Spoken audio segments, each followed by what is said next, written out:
Magandang araw mga kasamang guro at narito na naman tayo sa isang panibagong video upang pag-usapan ng isa na namang mahalagang memorandum na ilabas ng ating departamento. Okay, so bago natin umpisahan ang ating usapan, kung ikaw ay bago pa lamang sa YouTube channel ko, maaari mong i-like, i-share, at maaari ka rin mag-iwan ng inyong komento sa comment section. At of course, kung hindi ka pa nakaka-subscribe sa channel ko, maaari mong i-click ang subscribe at ang notification bell down below upang ma-notify ka kung may bago po akong gawang video.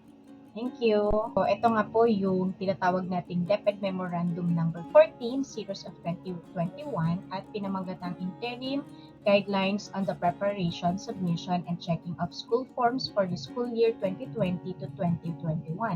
Ito po ay inilabas noong March 26, 2021. Okay? So, ito po ang nilalaman niya. Number 1, consistent with the Basic Education Learning Continuity Plan as stipulated in DepEd Order Number 12, Series of 2020. So, ang nilalaman nga po nito ay yung guidelines na kung saan dapat natin maihanda, maipasa at ma-check yung forms po natin na kadalasan naman na natin ginagawa pero ngayon mukhang may pagbabago pong naganap. So, mamaya po makikita natin, i-discuss po natin, okay? So, number 1, preparation and submission of the school forms. Ayan, so, unang-una, school form 1, ito yung school registry na ginagamit natin. Okay, additional data elements for learning modality shall be added in the existing SF1. Okay, so, may isa silang dinagdag, which is, yun nga po, yung learning modality.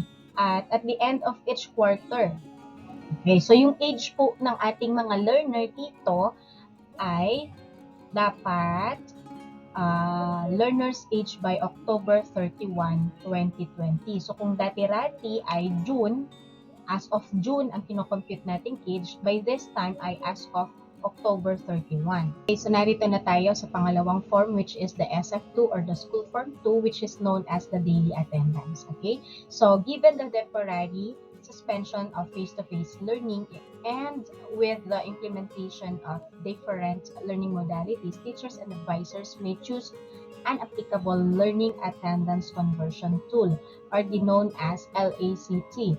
So, yung computation and yung tool na sinasabi dito ay makikita natin na naka-attach sa annex number 2 ng memorandum na ito, which is makikita nyo po mamaya. Okay, so the chosen norm of attendance checking should be explained to the parents or learners for awareness and transparency. So, we have to educate our parents kung paano natin ito isasagawa, lalo't-lalo na at depende sa modality na napili ng ating mga stakeholders. Alright? So, sabi dito, SF2 that are already prepared by the teachers for the first 2 quarters should be adopted without any further modification. So, kung meron na tayong, kung yung na-prepare na nating SF2 ng first grading and second grading, hindi na po natin kailangan baguhin iyon. Pero, pagdating ng third and fourth quarters, dapat may adapt na natin yung LACT na sinasabi po dito. Okay? So, similarly, in the adoption of any LACT for the third and fourth quarters of school year 2020-2021, teachers are highly encouraged to exercise due consideration and to reach out to learners. A learner can only be considered a dropout or no longer participating in learning activities if he or she or his parent or guardian are voluntarily withdraw from schooling or if he or she incurs absences of more than 20% of the prescribed number of class or laboratory periods during the school year or semester as per DepEd Order Number 8, Series of 2015. Ayan. So, yun nga po, malinaw naman na sinabi kung paano natin kung paano mako-consider ng isang learner natin ay drop out na. Ayan. So, ang sabi dito, this is equivalent to 7 weeks of non-attendance. Ayan. On his or her online classes or non-submission of modules, activity sheets without any communication or contact efforts being made by the learner or parent or guardian with the teacher. Okay? So note that the contact communication efforts may vary depending on the distance learning modality and may include but are not limited to electronic digital communication using of any designated drop pick-up kiosk, middleman for printed modules, phone calls, text messaging, handheld CB radio, letter correspondence, or attending classes, meetings, and or physical interaction between guardian or the parents and advisor within the parameter of the existing local national health safety protocols of IATF for COVID-19. Okay, so reporting cut-off dates for enrollment count is as of October 9, 2020. Yan. Okay, so SF3, books issued and returned. So, kung nag-release daw ang school ng books and other learning materials sa ating mga learners, ang SF3 ay dapat magamit. So, ang form na ito ay gagamitin para ma-record yung mga na-distribute at yung mga i-retrieve nating learning modules. So paggamit ng ating SF3, para ma-record at ma-monitor yung mga modules, title ng books na dapat palitan o dapat malagyan ng reference codes or with the title of the module being issued or distributed. Ayan. Okay. Ito namang school form 4 or SF4, ito naman yung tinatawag nating monthly report of learner movement and attendance. Ayan. So, ito usually ang gumagawa nito ay yung mga LIS coordinator natin or BEIS coordinator. Okay. So, this form is the consolidated report of school form 2. The adjustments are as follows. Ayan. Instead of a monthly submission to the district or division office, a school form shall only be submitted quarterly. Ayan. So, quarterly, yun po yung nagbago ha. Kung before, sinasubmit ito monthly, this time, the coordinator will just submit quarterly. Letter B, replace the column for dropout with no longer participating in the learning activities or NLPA. So, NLPA is a status of learners whose parent or guardian or even the learner has failed to communicate or has not made any efforts to contact the class advisor for at least 7 consecutive weeks.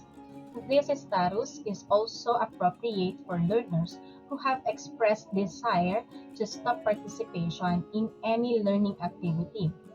If the learner is expressing desire to continue participating in learning activities after 7 consecutive weeks of non-participation, the school head may assess the situation and decide for the best interest of the learner. Ayan. So, aside from the NLPA, or yung papalitang dropout to NLPA, magdadagdag ng data field which is for mortality or death. Ayan. Okay. SF8 or the Basic Health and Nutrition Profile. Ito, kasama to sa ipapasa nating mga reports. Okay, parents or guardians may administer the actual measuring of height and weight or the BMI and submit a reading result to the class advisor. For parents or guardians who have limited resources or ability to make the actual measurement, they may seek the assistance of a barangay health worker and or other health professionals. The reading results may be reported to the class advisor for encoding in the LIS. Ayan. So, malinaw po dito that we can seek or ask assistance from the barangay kung hindi kaya or limited ang resources ng ating mga parents para makuha yung height and weight ng ating mga learners, provided that the barangay health worker should submit the height and weight of the learners to the advisor. Ayan. Updating the SFA through the LIS facility is highly encouraged for elementary grade levels but not mandatory. Ayan. Sabi dito, but not mandatory, except for the learner recipient of any program promoting health and nutrition. Ayan. So, junior high school and senior high school are not required to accomplish SF8 and update BMI in LIS. Okay? Next is the School Form 9 Progress Report. Instruction and guidelines related to assessment and computation of grades are available in DepEd Order Number 31, Series of 2020. The following may also be considered in the preparation of SF9. Ayan. Indicate the bottom part of each column the learning modality being adopted in each quarter. So please refer to the sample illustration in Annex 1. So mamaya makikita natin yan.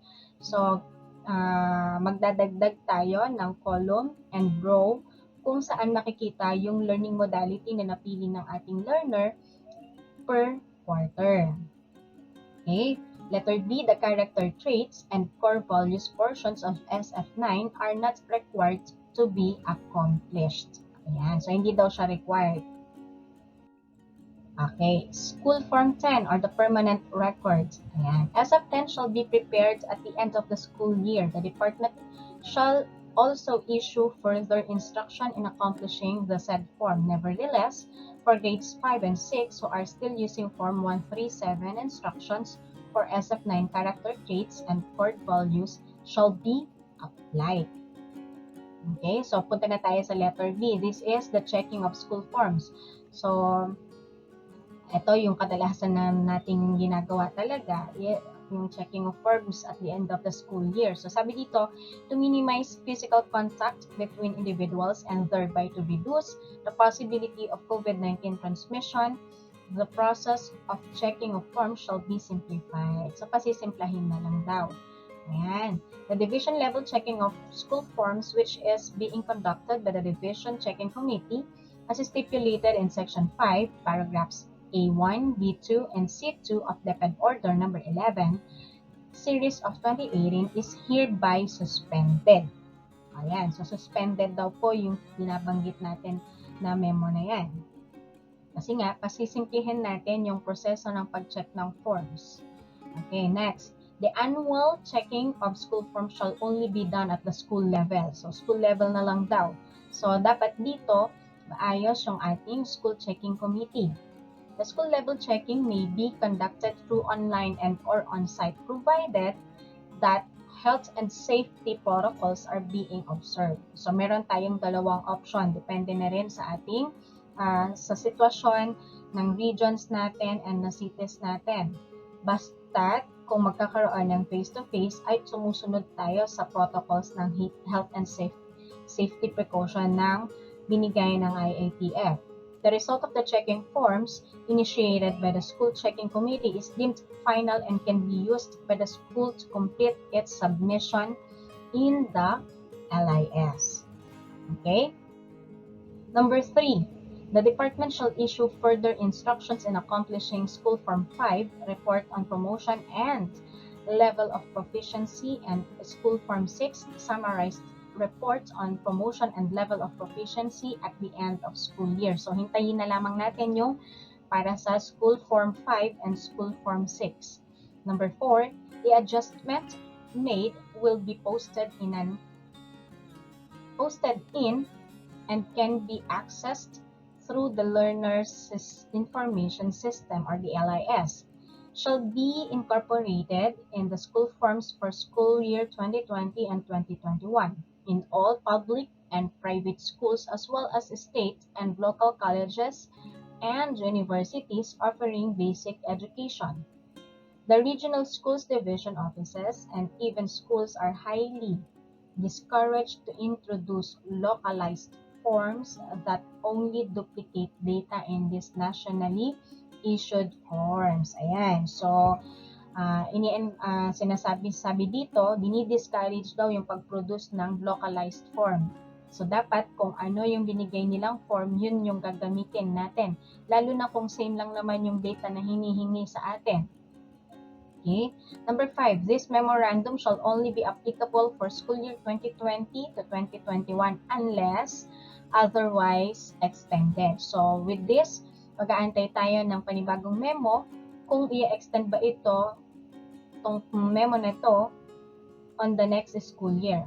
Number 6, for more information, please contact the Planning Service Office of the Director, Department of Education Central Office, DepEd Complex, Meralco Avenue, Pasig City through their email ps.od@deped.gov.ph or at telephone number 02867-2744. And number 7, immediate dissemination of and strict compliance with this memorandum is directed. Alright? So from here, this is signed by our Secretary Leonor Magtolis Briones. Ayan. Ito na po yung mga sample ng ating SF1. So, dito sa SF1, medyo malabo kasi rin yung kopya ng kanilang memo. Ito yung sinasabi nating learning modality. Nandito siya sa part na ito. Okay, so ito naman yung SF2. Yan. So, ganito yung itsura niya. And then, school form 3. So far, ganun pa rin naman siya. SF4. Okay. And then, ito yung SF9. So, ganito lang kasimple yung card natin. So, dito sa baba, per quarter, merong quarter 1, 2, 3, and 4. Okay. So, ito na yung paano mag-compute ng attendance ng ating mga learners. So, makikita natin, nandito yung description, how to record in the SF2, and applicable modalities. So, merong tatlong uri. Lock 1, Lock 2, and Lock 3. Nandito na rin yung computation. Okay? Ayan. Ito din yung Lock 3. Ayan. Maraming salamat po sa inyong panonood at sana natulungan ko po kayo, and of course, kung hindi ka pa nakaka-subscribe sa channel ko, click subscribe. Thank you and God bless po.